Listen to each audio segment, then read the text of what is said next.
ప్రపంచ దేశాలన్నీ కూడా ఈరోజు చాలా ఆసక్తిగా చూస్తున్న అంశాలు. Bharat, China, Russia, America. ఏం జరగబోతుంది? పుతిన్ తీసుకునే నిర్ణయం ఏంటి?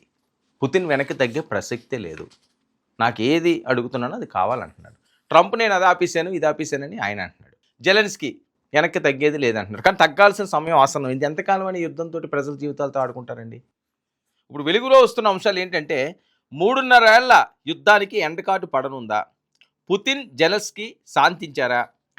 అలస్కా వైట్ హౌస్లో భేటీలు సఫలం అయినట్టేనా? యూరోపియన్ దేశాలు అంతా సెట్ అంటున్నాయి. ఇక మరో 2 వారాల్లో అద్భుతం జరగనుంది ఏంటండి? ఏంటి అద్భుతం జరగనుంది? రష్యా, ఉక్రెయిన్ అధ్యక్షులు ఒకే వేదికను పంచుకోపోతున్నారు. ప్రపంచ దేశాలన్నీ కూడా చూసి ఏ దేశం కూడా కుట్రలు, కుతంత్రాలు, యుద్ధాలు, మారణ హోమాల్ని కోరుకోదండి. ఏ దేశమైనా ప్రశాంతంగా ఉండాలి. పాకిస్తాన్ లాంటి దేశం అంటే కోరుకుంటుంటుంది భారత్ నాశనం అయిపోవాలి, భారత్ మీద బాంబులు వేసేయాలి, భారత్లో హిందువులందరినీ కూడా మనం ఖతం చేసేయాలి, పేరు పెట్టి మరీ జిప్పు ఓడదీయించి మరీ కాల్చి చంపాలి. ఇలాంటి దుర్బుద్ధి ప్రపంచ దేశంలో ఒక పాకిస్తాన్ తప్ప ఎవరికి ఉండదు. అందరూ బాగోవాలి, అందులో మనం బాగోవాలి అనుకుంటారు. కానీ ఆ పరిస్థితి పాకిస్తాన్కి లేదు. కానీ ఇక్కడ విషయానికి వచ్చేసరికల్లా రష్యా, ఉక్రెయిన్ ఎంత కత్తులు దూసుకున్నా ఎక్కడో దగ్గర ఒక ఫుల్ స్టాప్ పడాల్సిన అవసరం ఉంది, ఎక్కడో దగ్గర ఒక ఎండకాటు పడాల్సిన అవసరం ఉంది. భారత్ కూడా దాని గురించి ఎన్నో రోజులుగా ప్రయత్నాలు చేస్తుంది. భారత్ చెప్తే రష్యా వింటుంది కూడా. ఇక ఆ మహత్తర ఘట్టం కోసం యావత్ ప్రపంచం వెయిట్. ఏం జరుగుతుందో, ఎలాంటి నిర్ణయాలు తీసుకుంటారనేది తీవ్ర ఉత్కంఠగా మారుతుంది. అయితే ఉక్రెయిన్, రష్యా వారితో అమాయకులు బలి. నేను ముందుగా చెప్పినట్లుగా అమాయక ప్రజలు పోతారు. ఇక యుద్ధం వద్దని వారించినా ఎవ్వరూ వినిపించుకోవటం లేదు. అగ్రరాజ్యం రష్యాతో కయ్యానికి కాలు దువ్వాడు జెలెన్స్కీ. జెలెన్స్కీ చేసే తీరు ఆయన బాగానే ఉన్నాడు. ఆయన డైరెక్షన్లు ఇస్తుంటాడు. పోయే వాళ్ళు ఎవరండి? పనిచేసి సైనికులు పోతారు, అక్కడ ఉన్న వాళ్ళు పోతారు. ఎంత అసలు ఏ రకంగా ఉండేది ఉక్రెయిన్లో ఎన్ని ఇబ్బందులు పడ్డారు, ఎప్పుడు స్టిల్ పడుతున్నారు. బిక్కుమంట బతకాల్సిన పరిస్థితి. 3.5 ఏళ్ళు యుద్ధం అంటే మాట్లాడండి. 1000 రోజుల పైన ఎంత నష్టం. మళ్ళీ అది కోలుకోగలదా?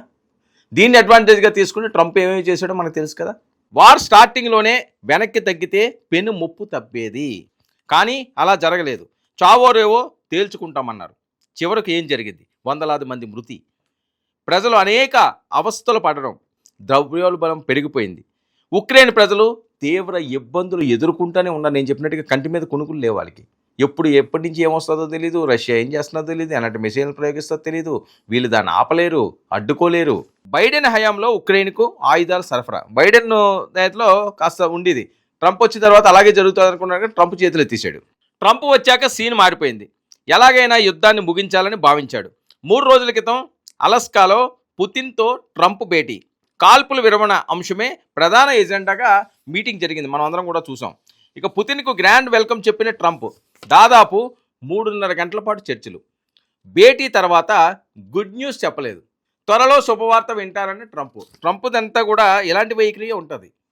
ఈ రకమైన వైఖరియే ఉంటుంది ట్రంప్ది. ఎప్పుడు ఎలా ఉంటుందో తెలియదు, ఏమీ చెప్పడం, చెప్పింది నిజమో కాదో తెలియదు. ఇక పుతిన్ వెంటనే ప్రధాని మోదీకి ఫోన్. త్వరలో పరిస్థితులు చక్కబడతాయని హామీ. అలస్కా భేటీ వివరాలు మోదీకి పుతిన్ ఎక్స్ప్లెయిన్. ఎందుకంటే భారత్ 50% టారిఫ్లు విధించిన భారత్కు ట్రంప్, రష్యా నుంచి చమురు కొనుగోలుపై అభ్యంతరం. ట్రంప్ వైఖరి ప్రపంచ దేశాలన్నీ ట్రంప్ చెప్పినట్టు వినాలి అంటాడు. ఆయన ప్రపంచానికి అధ్యక్షుడు కాదు, అమెరికాకి అధ్యక్షుడు. భారతదేశానికి మోదీ అధ్యక్షుడు, రష్యాకి పుతిన్ అధ్యక్షుడు. ఒక్కొక్క దేశానికి ఒక్కొక్క అధ్యక్షులు ఉంటారు. సరే, మీకేమైనా బలం ఎక్కువ ఉందనుకోండి, దానికి తగ్గట్టుగా మీరు వ్యాపార లావాదేవీలు ఉంటే దాని మీద చూపించుకోవచ్చు. కానీ కక్ష సాధింపుతరంగా చేస్తాం, మేము చెప్పిందే వినాలి అంటే ఆ రోజులు ఎప్పుడో పోనీ. మన దగ్గర పనిచేసినోడు ఇప్పుడు మన దగ్గర మాట వినే పరిస్థితి ఉండదు. అమ్మా బాబు అని చెప్పి మన దగ్గర ఏమైనా ఉద్యోగం అడిగిన వాళ్ళు, ఉద్యోగం కోసం వచ్చిన వాళ్ళు, తీరా సర్లే పోనీ ఏదో బతుకుతాడన్నవాడు ఆయన కథలు గోతులు తీసేవాళ్ళు ఎంతమందిని మనం చూడలేదు. ఆ పరిస్థితే ఉంటుంది. లేదా తిరగబడిన వాళ్ళు ఎంతమందిని చూడలేదు. అదే దుస్థితి. దేశాలు కూడా అంతే. ట్రంప్ చెప్తే ప్రపంచం అంతా వినాలని లేదు. భారత్, రష్యా, చైనా 3 కలిసినాయి అంటే అమెరికా పరిస్థితి ఏంటో ట్రంప్కి తెలుసు, అమెరికన్ ప్రజలకి తెలుసు. అందుకనే ఈ చిన్న గేములు ప్లే చేస్తుంటాడు ఈయన. ట్రంప్ మాటల్లో తేడా కనిపిస్తుందని నిపుణులు భావిస్తున్నారు. టారిఫ్లతో భారత్, చైనా, రష్యా మైత్రి, డ్రాగన్ భారత్ మైత్రి బంధంపై అమెరికా నిఘా. పాక్ను కాదని భారత్తో బంధం పెంచుకుంటున్న చైనా. ఇది కదా బిగ్ బ్రేకింగ్. పాక్కి ఇప్పుడు ఉచ్చబడిపోతుంది, వెన్నులో వణుకు పుడుతుంది. ఏంట్రా బాబు వీళ్ళు కానీ కలిశారంటే మన పరిస్థితి ఏంటి, ఏమైపోవాలి మనమని. ఇక ట్రంప్ను రష్యాకు ఆహ్వానించిన పుతిన్. త్వరలో వార్ ముగుస్తుందనే ఇండికేషన్స్. సీన్ కట్ చేస్తే జెలెన్స్కీతో వైట్ హౌస్లో మంతనాలు. కాల్పుల విరమణపై ప్రధానంగా చర్చలు. శాంతించినట్టు ఇండికేషన్స్ ఇచ్చిన జెలెన్స్కీ. శాంతించినట్టు ఇండికేషన్స్ వచ్చినాయి. ఇక సరస్సులతో కూడిన భేటీ వద్దంటున్న ఉక్రెయిన్, యుద్ధం ముగుస్తుందంటున్న యూరోపియన్ దేశాలు. యుద్ధం ముగించాల్సిన అవసరం ఆసన్నమైంది, తప్పదు, ఇంకా ఎక్కడో దగ్గర ఫుల్ స్టాప్ పడాలి. ఇక పుతిన్ మాత్రం కండిషన్స్ అప్లై అంటున్నారు. రష్యా ఆక్రమించిన భూభాగం వెనక్కి ఇవ్వనని కండిషన్. ఉక్రెయిన్ నాటో కూటమిలో చేరొద్దని షరతులు. మరోవైపు ఉక్రెయిన్కు అమెరికా అండగా ఉంటుందన్న ట్రంప్. అమెరికా అండగా ఉంటుంది అంటాడు. ఎందుకు అక్కడ ఖనిజాలు కావాలి, అవన్నీ కూడా ఆల్రెడీ సెట్ చేసుకున్నాడు ఈయన. అందుకని మధ్య మధ్యలో చిన్నది ఉడతాభక్తి సాయం అంటారు చూసారు, ఆ రకంగా చేస్తామంటాడు. సమయం వచ్చిందంటే ముంచేస్తాడు.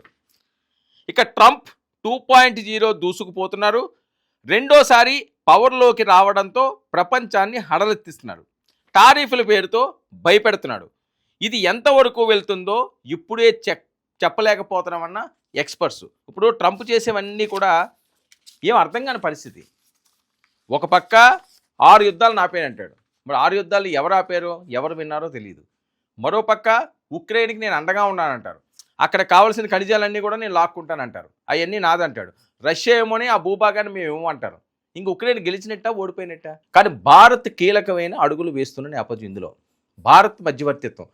ట్రంప్ ఏదో అంటారు, నేను ఆపుతాను చేస్తానని అన్నప్పటికీ కూడా రష్యా భారత్తో ఉన్న మైత్రిని కొనసాగిస్తూనే ఉంటుంది. మీకేం ఇబ్బంది లేదు, మేము చూసుకుంటాం, అమెరికా ఇవ్వకపోయినా పర్లేదు, మేము ఉన్నామంటున్నారు. మరొకవైపు చైనా స్నేహాస్తిస్తుంది, రమ్మంటుంది. మోడీ గారు వెళ్ళి చైనాలో ప్రత్యేకమైన భేటీ కాబోతున్నారు చైనా అధ్యక్షులతోటి. సో ఇదంతా కూడా ట్రంప్కి కంటగింపుగా ఉంది. ఎక్కడో భయం పుడుతుంది, వీళ్ళు ముగ్గురు కలిస్తే మన పరిస్థితి ఏంటి అని. కానీ రానున్న రోజుల్లో ప్రపంచవ్యాప్తంగా భారత్ నెంబర్ 1 అగ్రస్థానానికి వెళ్ళడానికి ఎంతో సమయం లేదు అంటున్నారు నిపుణులు. మరి అదేవిధంగా భారత్ దూసుకుపోతే మిగతా వాళ్ళ పరిస్థితి ఏ రకంగా ఉంటుందో, మరి అమెరికా దూకుడు ఇంకా ఎంతకాలం ఉంటుందో కాలం నిర్ణయించాలి.